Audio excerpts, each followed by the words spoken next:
from the Giglio and Ackerman Studios in Edison, New Jersey. It's GATV.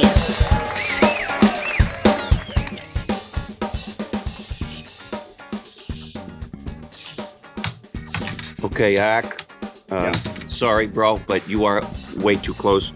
Can you move? A little aggressive. This is a little aggressive. All right, move relax. the fuck back. Relax. Move back. Thank you very much. Appreciate Is this that. better? Yeah. We 6 feet? Hold on. We're 6 feet? We are 6 feet. All right, Thank good. you so much. Oops. So sorry, all of you out there. Welcome to GATV. Ack, how you doing this morning? How you doing? From all the way over here, I'm doing just fine. Yeah, good. You stay over there, That's okay? right. All right. So Ack, here's what happens. A very famous minister and a taxi cab driver, they both die at the same time. They go up to the pearly gates. They go to St. Peter, and the cab driver goes up to him. He says, "Yes, sir, what do I have?" He says, "Well, here's your pass. You got a silk robe. I've got a mansion for you. I've got exotic cars over there for you to play with. You go enjoy yourself. Come on in." Boom. He's excited.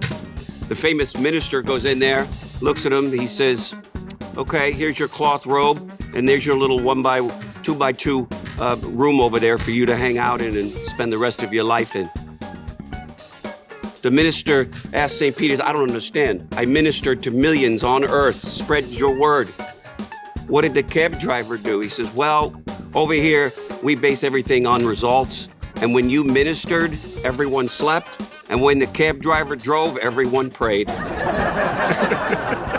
I guess something gets you into heaven then. Yeah. All right. Okay. Well, anyway, I've been in those cabs, by the way, and I have prayed. New York City cab drivers. Not now, but in the past. Anyway, welcome all of you to GATV, and what we want to do now is turn to our segment of breaking news. So, Ack, take it away. All right, we got a lot of good stuff here. You know, despite everything that's going on, all that craziness out here, we still have people performing at top levels. Our top personal producers for the week in third place, $5,590 for Adem Abdullah. Come on, Adem. Second place, $6,123, Vanessa Mendez. Yeah. And leading all scorers, $6,260, Vera Kelmendi. Hustling like always. Great job, Way guys. to go, guys. Way to go, Vera, number one. Amongst the essays, you're going to hear some of the same names. These are essays helping their own cause. 6,260, Vera Kelmendi in third place amongst essays. 6,625 for Jill Heaney in second. And the number one essay, $8,443, goes to Vanessa Mendez. Outstanding work there, Way to go, Vanessa. guys.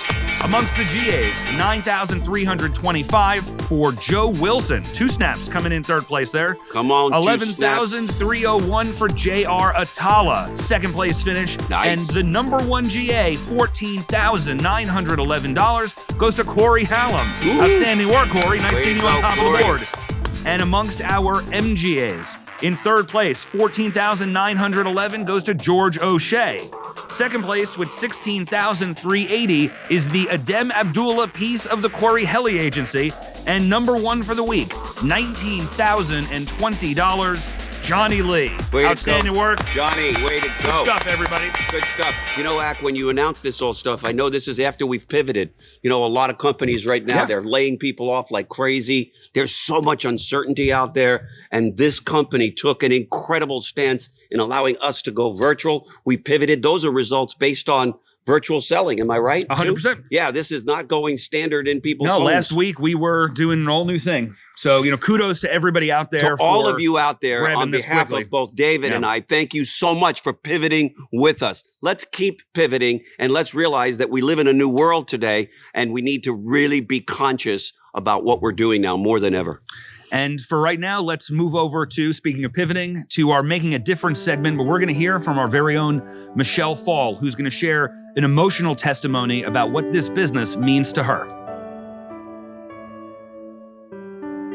Hi, my name is Michelle. I'm an essay agent for Giglio and Ackerman. I have an athletic background as an endurance athlete. I happen to have a major impact in my life.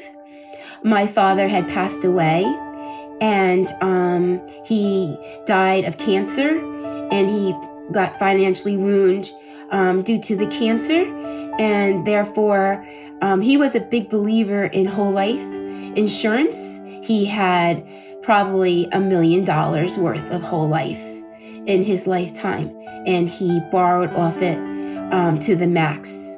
And at the end of the day, there wasn't any money left. It was pretty hard, to say the least. I fell into American Income by the grace of God. I'm grateful to be here. It was meant to be because I've experienced what happens to families. This company has changed my life, not only spiritually, also financially. I have grown my bank account, which is one of my goals, to a pretty significant amount. And I look forward to my renewals in my future. I look forward to my management growth. I thank everybody for giving me this opportunity here. Thank you.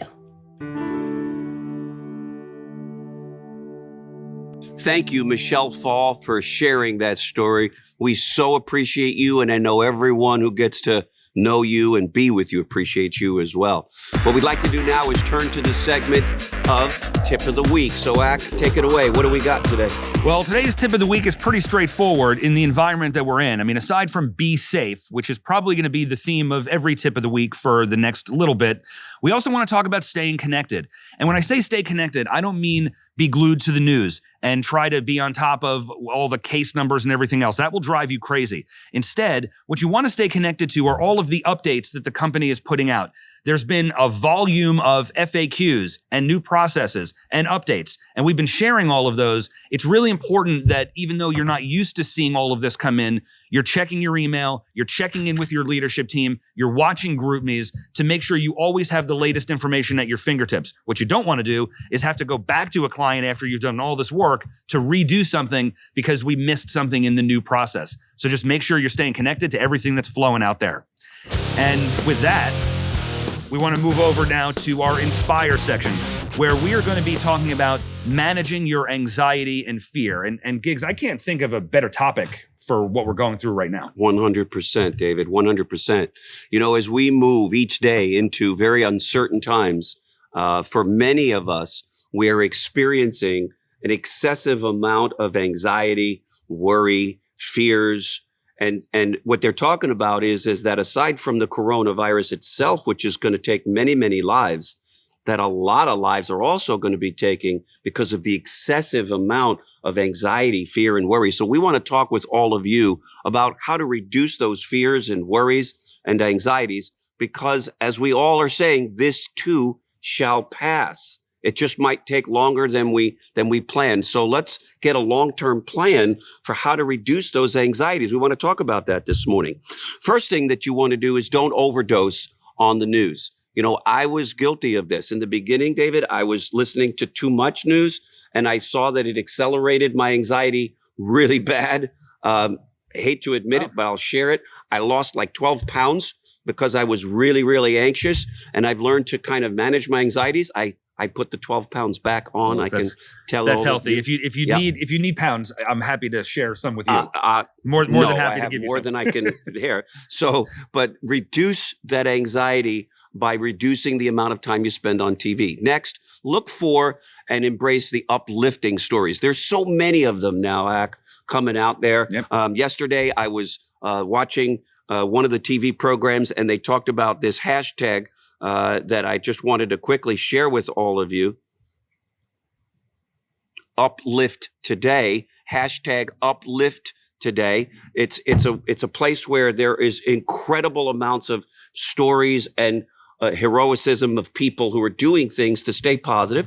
Another way to stay positive and to reduce the anxiety, Sebastian Maniscalco, one of the great comedians who I follow on Instagram, him and his wife are doing something really cool. Every night they go on a trip. So they go back, they look at old places and videos and pictures on where they've traveled and where they went on their honeymoon to the Amalfi Coast. And so they take an hour and they go traveling. And then they travel to places that they want to go to, places you're looking forward to going to. Another way to reduce those anxieties. It's just visualization, right? We teach that anyway. So if you apply it to this, you can actually get yourself mentally to a much better place. Right? On a whole new level now. Now it really means a lot as we move through this. Next is reach out to family and friends and spend time on the phone talking and laughing and sharing stories. You know, the other night I was at home and I just decided to go through all the pictures back from 2002 of me and Nicole, my daughter, and I sent them to her and my niece because they're together in Louisiana right now. And all night long, I was just sending these pictures and we were sharing, you know, the good times that we've had. And so that brought a lot of happy times and happy smiles. And the last thing I want to say is stay busy. Do something productive. Get up in the morning, make your bed, clean your house up, maybe throw a jacket on, you know, go to work, so to speak, in your home. Be busy doing things that are productive, that will make you feel good. I know you and me, every morning we're talking, every afternoon, it hasn't changed. No. But even more so now, David and I have a lot of communication. We're doing a lot of work. We're on a lot of Zoom calls with a lot of different people. And that also is helping us to stay focused on the present, in the now. That's what it's really all about, is learning to be in this moment right now and not allow the fear of what could happen that is not going to happen, but yet we think it will. Most things don't happen. And these are just some of the tips, David. I don't know if you had a few. I know we talked about this a little bit. No, I certainly throw myself into work whenever I get into any kind of stressful situation. It's been that way my whole life. Everybody responds differently. I think that the best thing here is find what works for you. What's going to work for you isn't necessarily going to work for the next person. But ultimately, when you find your groove, that's when you're going to be able to manage all of this stress and anxiety. And I really hope you appreciated the tip today. I hope that you appreciated the episode today. You know, we're glad. It's nice to be back on sets for GATV right now. We just want to thank everybody for being with us, and we'll see you in the next episode. See you in the next episode, gang.